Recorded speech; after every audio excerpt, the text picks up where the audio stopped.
Hello and welcome to this new episode of Bootstrapping Your Dreams Show. This is going to be a fun episode. I have my friend Elaine Jacques here. Just let me quickly introduce Elaine. We met on LinkedIn a few months ago and we've been having quite an interesting conversation.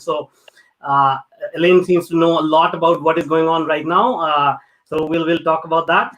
Elaine is a certified nationally certified speech language pathologist and an internationally certified leadership coach.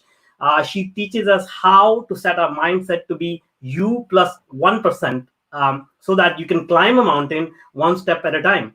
We will tap into we using this method. She taps into the inner brilliance to find the 1% you can do today to become an even more amazing you.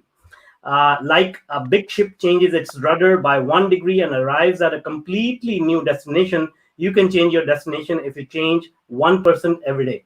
Awesome. Welcome, Elaine. Thank you very much, Manuj. It's my pleasure to be here. All right. I know you have a very interesting story.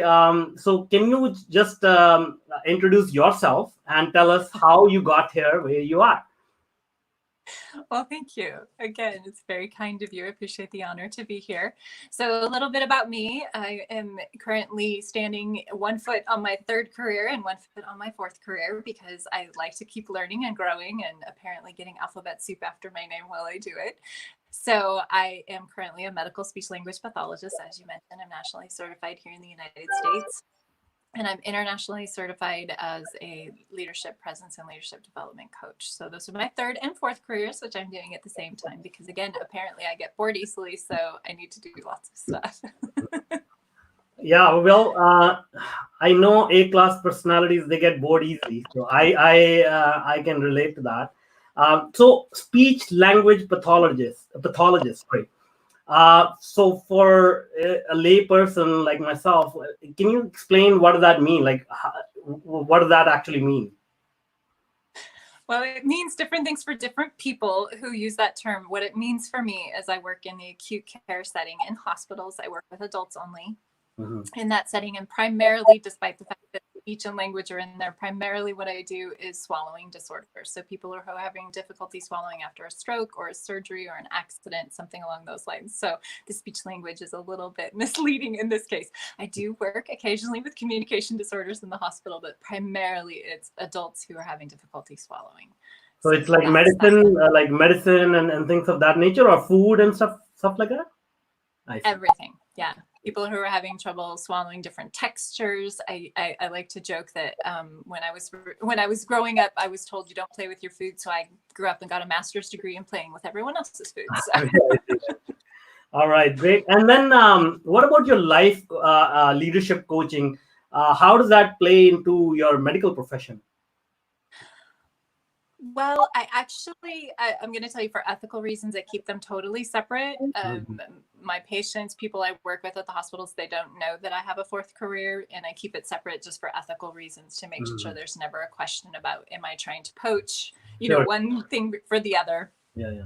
So for me, I draw from my speech pathology career and my knowledge of neuroscience to help me create a really holistic view perspective for my clients in the leadership presence field. So that's how I draw going back and forth. And I will say now that I am a coach and some of the coaching things that I've learned to have better conversations with my patients and their families as well. So it has kind of gone back and forth for me, but otherwise I do keep them separate. That's great. And so let's talk about some of the challenges that people are facing right now. And I know you have a very unique take on things. So let's start there. Can you tell us what actually is going on with this whole pandemic coronavirus situation? I know you are in California, which is the sort of the hotspot, if you will, in US among other places. But what we hear from the news sources, from the traditional media outlets, seems to be not the exact reality on the ground. So can you share with us, like, what are your views on what is going on? Well, I don't want to overstep because obviously I have been being good and staying in within my own state and area. So I really can only speak to California. I know that I'm only privy to what I hear from friends, connections, that kind of thing for other areas. But as far as California is concerned, they are tentatively planning to reopen, loosen the restrictions starting this Friday, so a couple days from now. And I think that's in response to at least the experience in my area is that most of the hospitals are primarily empty.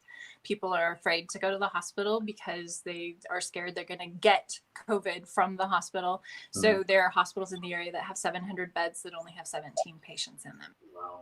So there are hospitals in the area that are laying off nursing staff and other hospital staff just simply because there aren't enough patients to support it. So I think that's leading into lifting some of the restrictions to say, okay, maybe we're panicking to a level that's not supported by the data that we're seeing coming out of hospitals. I see. So what is your opinion on this? Like, are we panicking needlessly, or is this the right response from the global governments, or what is your opinion on this?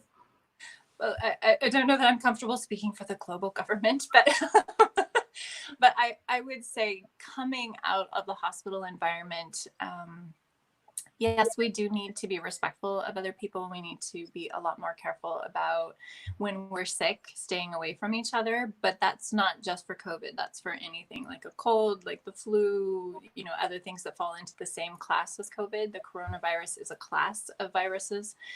And so just recognizing that when you're sick, stay home.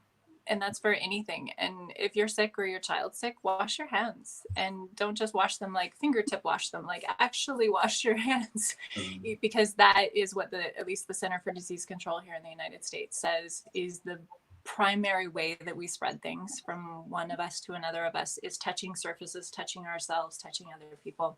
Yeah. So washing your hands thoroughly and frequently is the single best way to prevent the spread of most diseases. Okay. So, with any crisis, like, there are multiple issues that bubble up. So in this case, there's a public health issue, there's mass psychology issue. As you said, like, a lot of people are just scared to go to the hospital. There are economic issues that are yet to hit us, in my opinion. According to you, what is the most challenging out of these three right now? My perception is it's the fear of the unknown, that there has been so much banter going on about, oh, is this the thing that's going to kill me, even though I'm 20 years old and I'm totally healthy, and maybe I have a dry cough, and oh no, what is that?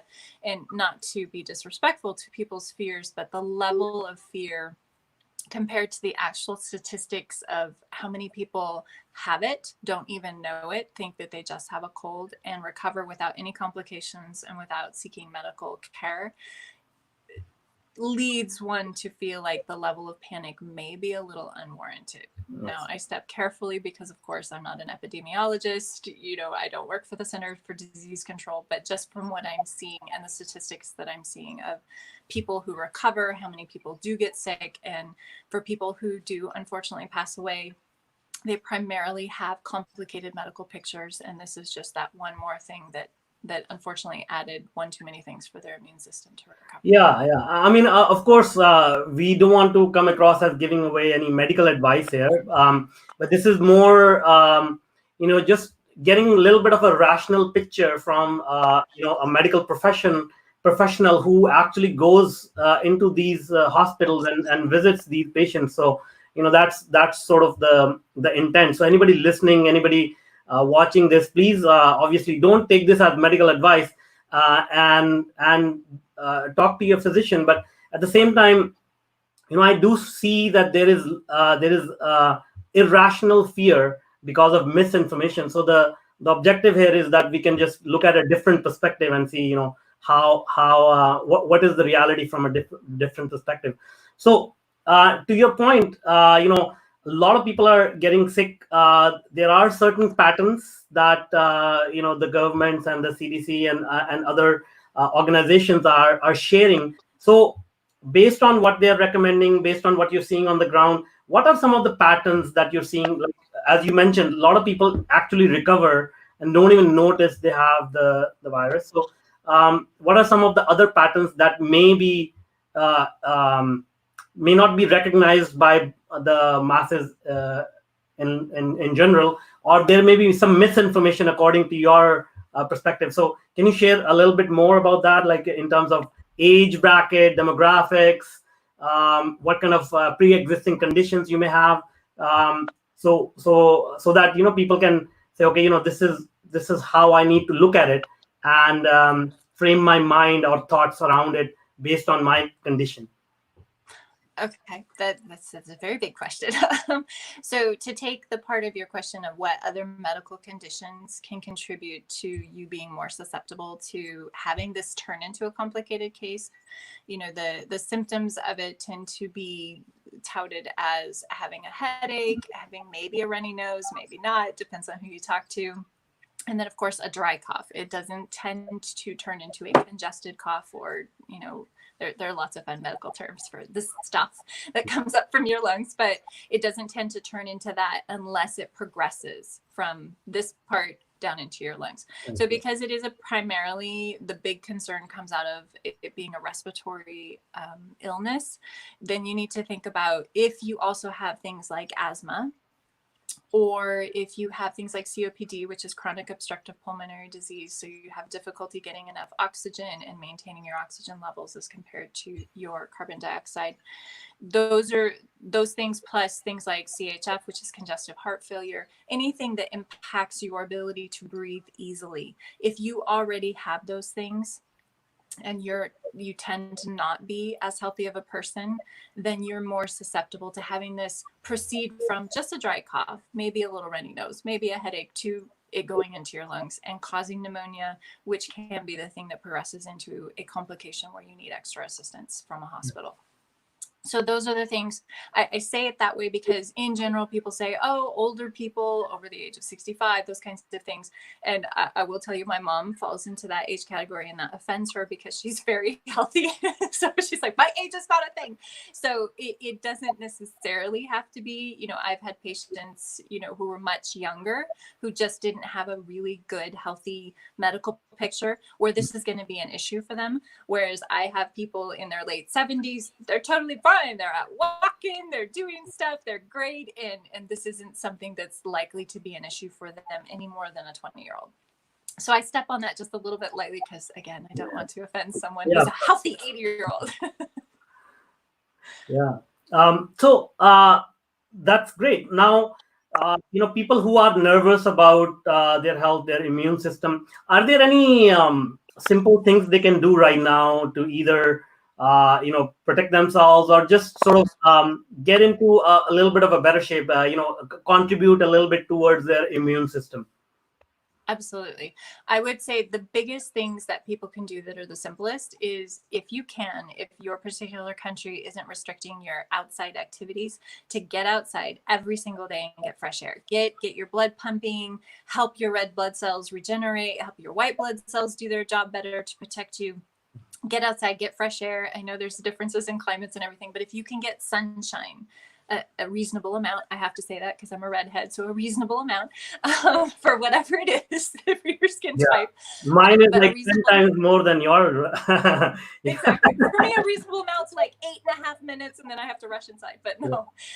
So for people who can tolerate being out in the sun, that's the best way, the most natural way you can get vitamin D, which actually helps to support your immune system. So get outside, get that fresh air, get that vitamin D. Make sure you're doing good hand hygiene, good body hygiene, making sure that if you do choose to eat, there's lots of jokes about eating too much, but if you do choose to eat, that you choose well, that you choose things that are healthy for you, because we are what we eat.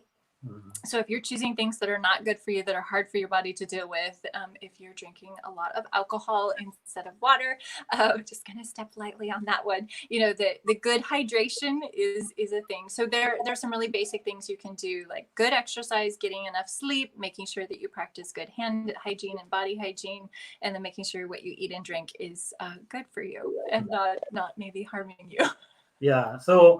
So yeah, I mean, in a state of despair, in a state of frustration, some people may opt to eat unhealthy, which is, arguably is going to increase the anxiety. So it's a good way to sort of turn things around and start eating healthy. What about the mental aspect? Because as I just mentioned, everybody understands rationally it's good to eat healthy food, but we know people smoke, people do drugs, people drink alcohol. Um, so what are some of the things that they can do to mentally prepare themselves to get through this whenever whatever is coming, however the situation unfolds? So that's a great question, because as you know, mindset is so important. How you choose to approach life, your perspective on life is going to change how you feel. And that's a neurochemistry response. Mhm. If you approach the situation, this is the most terrifying thing ever. Just me making that facial expression and talking that way and tensing my body actually increases the cortisol production in my brain. Cortisol is the neurochemical that is our response to stress. So just having that bathing my brain will make me feel more anxious. So things that you can do to help yourself is don't bathe your brain in cortisol by listening to news all day long. Maybe say 10 minutes, I'm going to get an encapsulation of what the statistics are right now. Do the numbers match the level of hype that I'm seeing? And if they don't, maybe I'm just going to close that down for the day and focus on what can I do? What are the things that I can do? This is a great time to do things like upskilling. Figuring out, is what I was doing before this the same thing that I want to do after this? What do I want to take forward, and what changes do I want to make? This is the time to be doing those. So being more creative, trying out new things, reading new books, taking webinars from people that are offering free services right now. Do all of those things to help open your mindset to what are the possibilities, rather than looking at like, oh, these are all the things I can't do right now. Yes, there are things we can't do right now, but look at how many things we can do right now.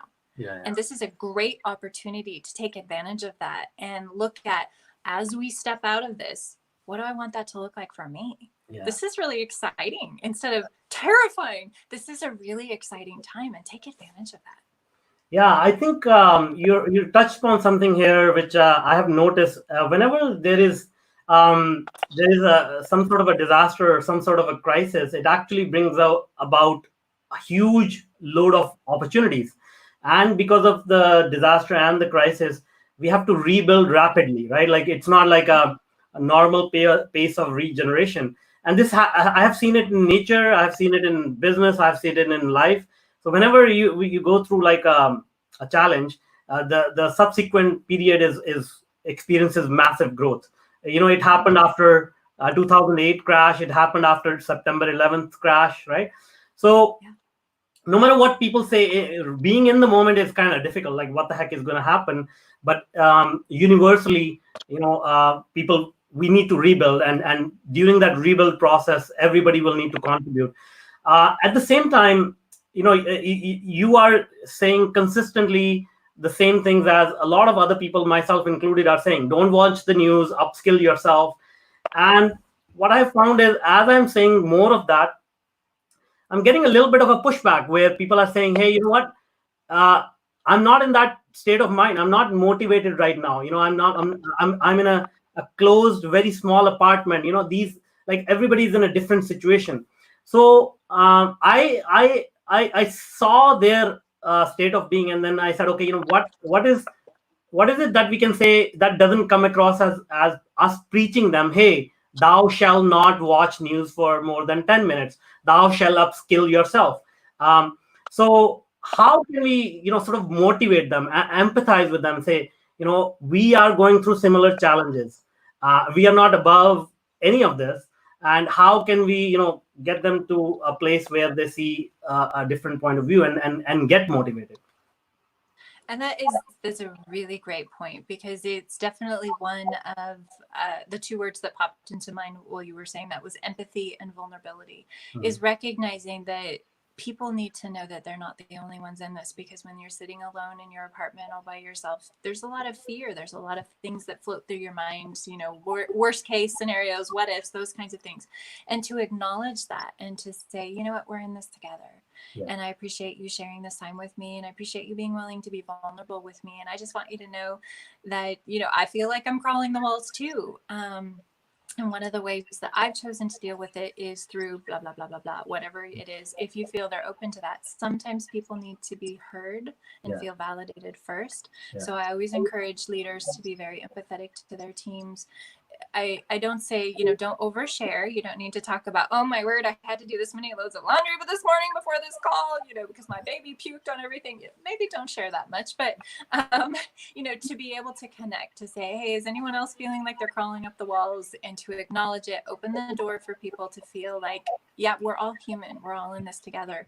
And then you can say, okay, what can we do together? What would be good for you right now for us to do together? Shall we watch a TED Talk and then talk about it? Mm-hmm. Shall we do a Goalcast video, watching party, and pick out 3 of our favorites and share them with each other? Those are little ways that you can say, we're in this together, and kind of encourage someone to say, let's try something else. Let's fill our mind with something else besides negativity and fear. But if you don't acknowledge it, then people don't feel validated, and they feel brushed over and disrespected. And that's really unkind right now when there is so much fear going around about the unknown.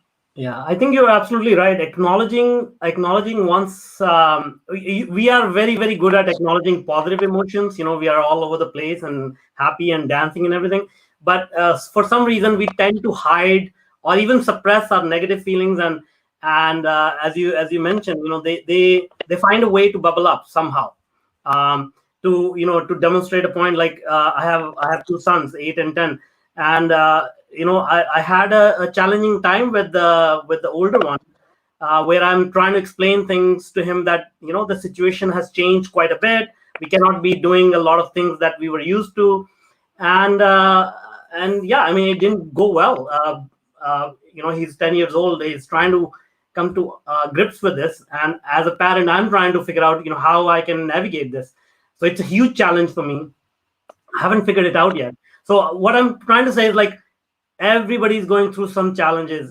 Just because we are sitting here doing this podcast doesn't mean like everything is all good in our lives, but there are challenges that we need to face regardless. And you correctly mentioned it's like a huge equalizer. Everybody's going through the same thing. So now let's talk about leadership, because I think it is very applicable in this scenario as well. So how do you develop leaders? Are they born, or can you develop them? Oh, that's a fun question that a lot of people have different answers to. I think that in spite of someone's title, that anyone can be a leader. Mm-hmm. Someone in an urgent situation can step forward from I'm not going to use titles here because I don't want to be demeaning, but, a low level position. Someone who isn't seen as a leader can step forward and take control of a situation and lead people to safety. They are a leader. If you inspire and empower other people, it doesn't matter what your job title is, you're a leader. So I think that we all have the capability of being leaders inside of us. It's whether or not we choose to grow that and empower that and become that will depend on whether or not we're good leaders or great leaders or fantastic leaders. So I think that's my way of answering that question. Great. And then how do you bring about that leadership quality in people you work with? Like, if like right now, as I said, it's a great time to become a leader and step up. So what are some of the things that you can recommend people do to bring about their leadership skills in themselves? So some of the basic things that I encourage is to work on pretty much anything that falls into the category of emotional intelligence. So talking about being more vulnerable, being willing to be transparent, definitely being honest, demonstrating, not just saying things, being clear, being a good, effective communicator, being a really good listener. All of those things, you and I have talked about eye contact before, and body language, and all the things that really excite me and get me going. But those are all bits and pieces that, when put together into a holistic package, make for a really fantastic leader. And we're not always going to be good at all of those all of the time, but now is a great time to practice with your kids, with your teams, with other people, having these kinds of calls and saying, okay, can I be a good listener? Can I demonstrate this skill? Use this time to practice those.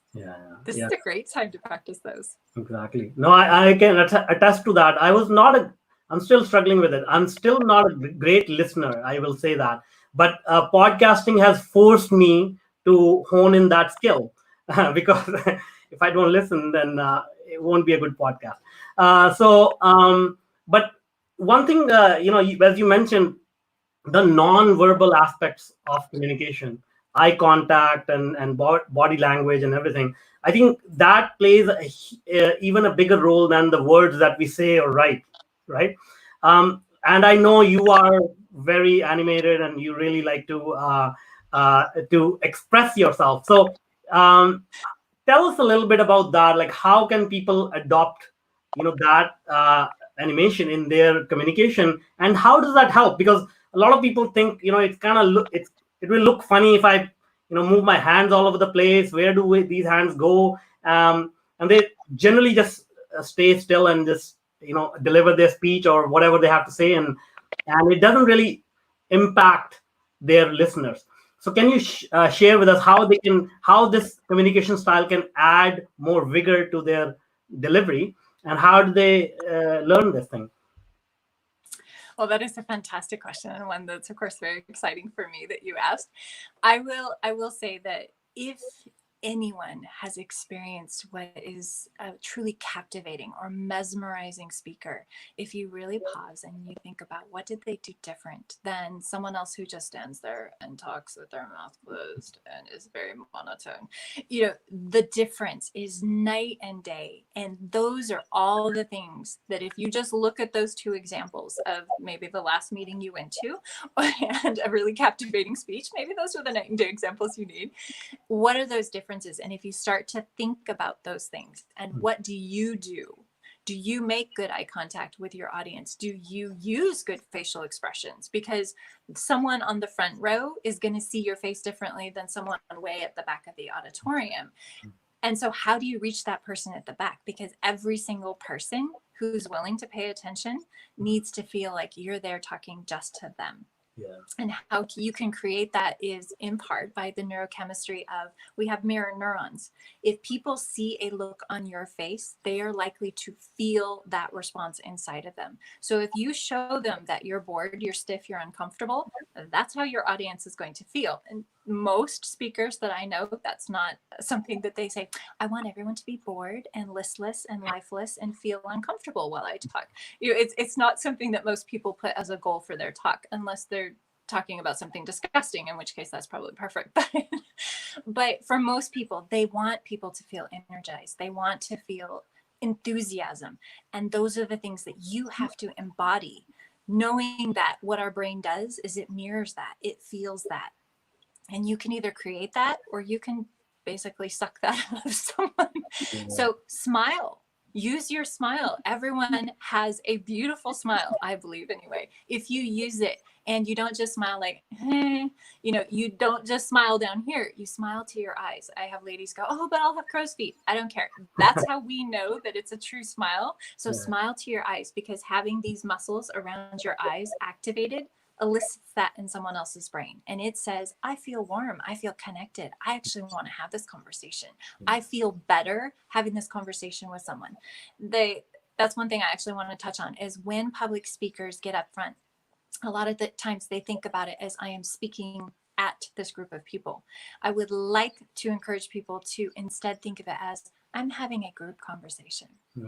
Yeah. And the reactions might not be verbal, if people aren't being rude, but the reactions might not be verbal, but making those connections with your eyes and seeing people go, oh, those are the responses. That's the conversation you're having. And that changes for most people when they change that thought process of I'm sharing a conversation with this audience rather than I'm speaking at them or I'm teaching them things. Have it be a participatory conversation, even if it's just that, oh, and you see that look on your audience's face. You can create that for them by how you present yourself. So I know this is super high level and we covered a ton of stuff really, really super quickly, but this is something that I work with people is to say, how can you create that for people? And you can. Anyone can learn that if they want to. And you brought up smiling, and I want to know, really acknowledge the fact that you smile a lot, you laugh a lot, and you make other people laugh, and you incorporate these little humorous stories into your conversation. And a lot of people actually struggle with that, right? I think humor is a great way to connect. A lot of people struggle with that. So any tips on how to incorporate like even get started with a little bit of humor, because as we know, if a good joke is not told in a good way, it will be really it's actually going to backfire, right? So what is your formula? Humor, you have to step carefully with humor. I will agree with that, because yes, even a really good joke told poorly, it's going to be worse than if you hadn't told it. If you feel uncomfortable with telling jokes, if you feel uncomfortable with having a little interesting anecdote that has a humorous component to it, if that's uncomfortable for you as a speaker or as a leader, at least start with smiling. Because you will feel better. The interesting biofeedback loop that happens is when you smile, you release endorphins, you release happy things in your brain. The oxytocin, the cuddle or connection hormone, is released just for yourself. And so your body says, oh, I'm feeling good. And so what are you going to do? You're going to impart that to someone else when they see you smiling. So if you can't tell a funny joke, at least think of something that's funny to you and smile truly to your eyes. And that in and of itself will help your audience to smile and feel happier. If you can't tell jokes, please don't, because it will be worse for you. But at least smile. Anyone can smile. We all have that capability inside of us. So at least start by smiling. Think of something funny. Think of something your kid said or your mom said or anything else. Think of those things and use that to at least elicit that really positive, wonderful, connective chemical in your own mind and get that mirror neuron thing happening for your audience as well. Would be my basic. That's amazing advice. Now, if I can make one observation, maybe you didn't notice that about yourself, but what I notice is your humor is about just life in general, like your regular everyday life. Events happen, and let's face it, a lot of what happens in life is quite funny. If you look at it from that angle, it's very funny. How humans behave, how they observe the world, how these belief systems get formed. It's quite funny if you observe it. So people don't need to go out and buy a whole bunch of joke books. They can just observe their own life and incorporate those jokes in their conversation. And it has a good effect as well. Like, it actually humanizes you. It actually shows the other person that we are similar in many ways, right? Yes. All right. And now let's talk about your work environment. I know you are particular about certain way of sitting, posture, environment, and all that. So can we dive a little bit into that, and how do you perceive these things to be important in your work environment, and how do you manage this? Like, how do you do this for your own work as well? Okay. I'm reaching for, I'm not entirely sure where you're going with this question, but for me, from what I understand, you are particular about the work environment and posture while working. Is that correct, or is that yes? Okay? Oh, absolutely. So my question is, how does this impact our productivity, our work, and what do you do to improve your posture, your work environment? Absolutely. I've talked about the biofeedback loop that your body gives you if you allow it. And that is, if you are sitting in such a way that maybe causes discomfort, poor posture obviously is a big deal. But if I get teased a lot about this. I'm actually doing it right now. I sit on the very front part of my chair because I'm so into this. I'm so excited about this conversation. So there's this whole bunch of chair behind me that I barely use. But for me, that is I'm into this posture. I'm really into this. Whereas if I sit back, and I'm just kind of leaning back. And of course, I'm, exacerbating it by crossing my hands in front of my body. I'm closing my body off to you. The other thing is, if we were sitting in person, Manuj, and I suddenly did this, the message that I'm sending to you is, I really don't agree with what you just said, or I'm really not into this anymore. Or of course, the standard is I'm bored, or I don't respect you, or I really don't want to be a part of this conversation. So just creating this distance for us makes such a difference. Whereas if I'm like, oh, really? Oh, that's very exciting. And I lean forward and my face is right here and everything, for you feel that difference already, that I'm actually engaged in this conversation. You can do that for yourself just as you're working at home in how you sit.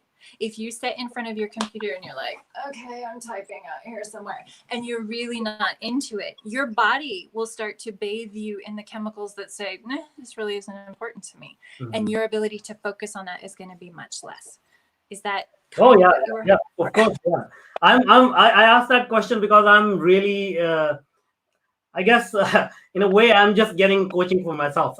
So, because I'm really bad at that, and typically, I have seen a lot of engineers, software engineers, are bad like that because we are so used to sitting in front of the machines all day long, all night long. So, thank you for sharing that. Now, let's come back to the most important aspect that I wanted to talk about, which is U plus 1%.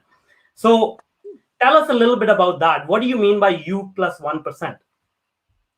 So that is my way of encapsulating the Kaizen principle out of Japan, which is to say, let's take you where you are right now, and let's do that continuous improvement. Let's take that one little step that says, there's that thing that someday I would like to have accomplished this. An example that I use quite a bit, and you referenced it right up front, is I will have people who will say things like, not actually like this because I don't help with mountaineering, but I will, have someone who say, I'm a couch potato right now, or I'm only someone who strolls around my house, but I'd really like to climb a mountain someday, just as a very poor example.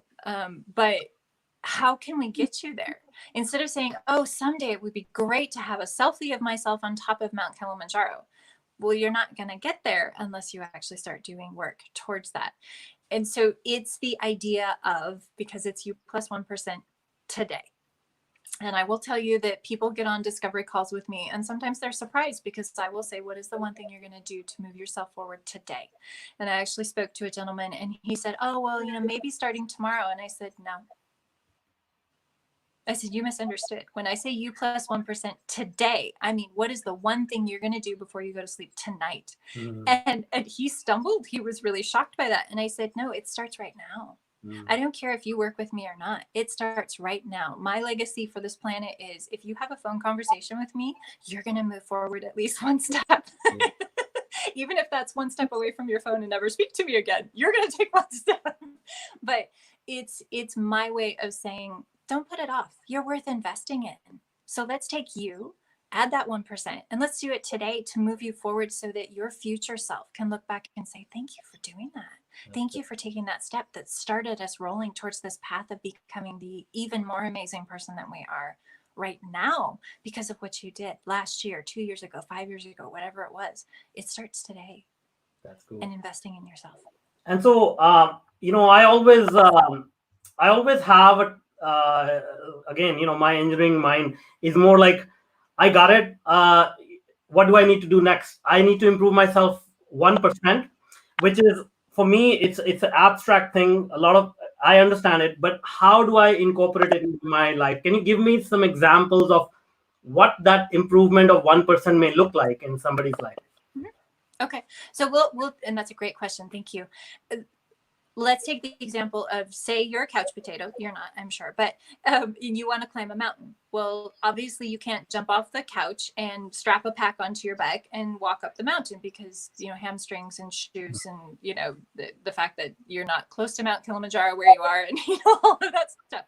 So let's say that's your goal. So how can we break that down? Well, for starters, you probably need to look at, what's your exercise level? What are your shoes?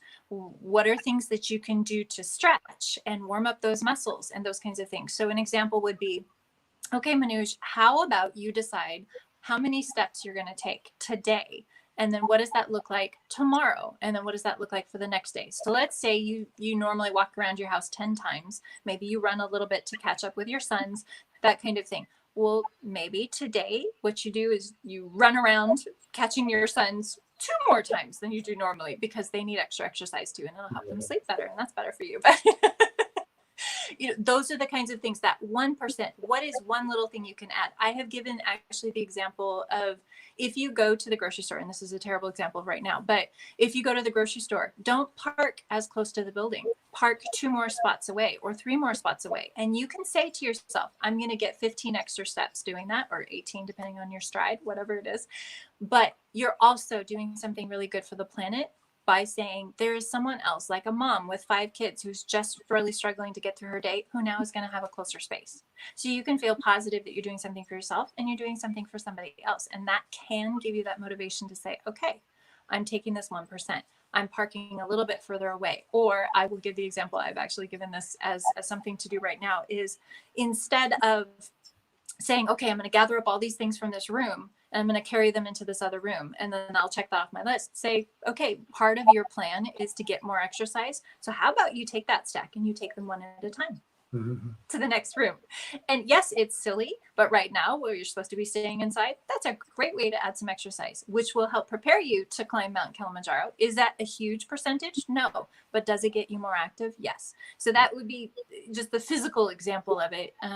Does that help? Oh yeah, totally. So I just wanted to highlight the fact that this 1%, because people get okay, what is 1%? Is it like if Kilimanjaro is what 8,000 feet, maybe? Do I need to climb like 80 feet or whatever? So I just wanted to highlight the fact that this 1% could be very small step, but if we keep the objective in mind, if we keep the outcome that we're looking for in mind, and we sort of work backwards from there, and then we do that 1%, I think it works really beautifully. But I think a lot of people get confused about, okay, what could be my next 1%? They'll start doing things which are totally opposite to where they want to go. So thanks a lot for sharing that. Now, your knowledge of neuroscience and medical, and your knowledge of how the mind works, and providing coaching, it gives you a huge advantage about what happens in the brain at a physical level when we experience certain emotions, right? And during this time, a lot of emotions are bubbling up. Like, everybody's so hyper emotional. Whether that's positive, they're excited about what the future holds, or they are very negative about like, I don't know what the heck is going to happen. And I know there is a certain equilibrium that you can start to maintain to bring yourself, calm yourself. So any tips you can share about how you can balance the negative versus the positive, so you can have a healthy experience through this time of crisis? That's a Yeah. beautiful question. Yeah. Something that's very, very timely right now is to recognize that we are all going through this, and to validate that for yourself. To say, you know what, I'm feeling scared, or I'm feeling frustrated, or I'm feeling stressed, or I'm feeling super irritated, or whatever it is that you're feeling, acknowledge it and say, you know what, I'm not the only one feeling this. A lot of people are feeling this way right now. It's what you do with that then matters. And to say, okay, how do I want to respond to this? Do I want to marinate in this for half an hour and just be like, and feel, miserable and horrible for half an hour and get it out of your system? Okay, if you need to do that, then do it. But recognize, set a time limit on that. And then say, okay, what am I going to do to help myself move forward through this? To grow forward is one of the terms that I like to say. And I like to recommend things like doing meditation, doing exercise, of course, watching motivational videos, talks, those kinds of things, reading uplifting books that help infuse that growth mindset and more positive mindset in. Having conversations with people who have a different perspective from you, who maybe can uplift you, is also a good way. So you feel heard, you feel validated after you've done that for yourself, of course. And just commiserating and sharing with another human being can help you feel more connected right now. And that will, of course, release the oxytocin, which can help imbue you with all those other nice neurochemicals, so that you can move forward and not get stuck. And to recognize realistically that a feeling, a thought, it's transient. Nothing is permanent. So if you can recognize it, I like to use the visualization of sitting outside and watching clouds go by. Yeah, you can say, oh, that one looks like a rabbit. And that doesn't make it a rabbit. It doesn't make it a real rabbit. It's not going to hop down and hand you an Easter egg. Not that that works biologically, but it is something that you can say, okay, I'm feeling this way right now, frustrated, happy, whatever. and it's going to float past, and there's going to be another thought or another feeling that's going to come, but not getting so attached. I used this example actually a couple of days ago of letting those thoughts go. If you don't let a negative thought go, it's like holding on to a cactus. It's just going to keep poking you. It's just going to keep hurting you and embedding you with all those little spines. So let it float by and say, I acknowledge that. I acknowledge I feel this way. A lot of people are feeling that way. Okay, let's see what the next one is. Look, it looks like a turtle, or it looks like a giraffe, or whatever.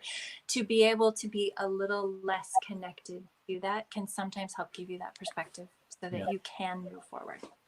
Yeah, I think thank you so much for bringing it all full circle. I think to summarize it, what you're saying is obviously maintain a positive mindset, communicate a lot with other people who can help you, go out, for rejuvenating your body, and also things like meditation and or any other practice, tai chi, yoga, whatever. Can help bring that balance into your mental and physical aspects. Those will be really good. So thank you so much for sharing your thoughts. We went all over the place. We talked about the medical condition, what the government is doing, and all that, and we brought it down to an individual level. And I hope we were able to give a good, actionable advice that people can incorporate into their lives right now. So once again, thank you so much for being with me today. Sharing your beautiful smile, giving us a little bit of a comedy lesson as well, and I hope to have you again on our show very soon. Thank you very much, Manuj. Now, I know you are very, very active on LinkedIn. You are one of the one of the very prominent influencers. So, I guess, how do people reach out besides LinkedIn? I think LinkedIn will be an obvious choice, but if people want to reach out to you, how can they reach out? Really, LinkedIn is the best. All right. LinkedIn is really the best. That's where I am most of the time. So if you want to find me, that's probably where I am. So I'll put in that link to your profile in the show notes then. Okay. Great. Thank you so much. I like to say, come to LinkedIn, look for the red hair and the smile, and you found me. Yeah. Just search for smiling redhead. That's right. All right. Great. Thank you so much. Thank you. Thanks.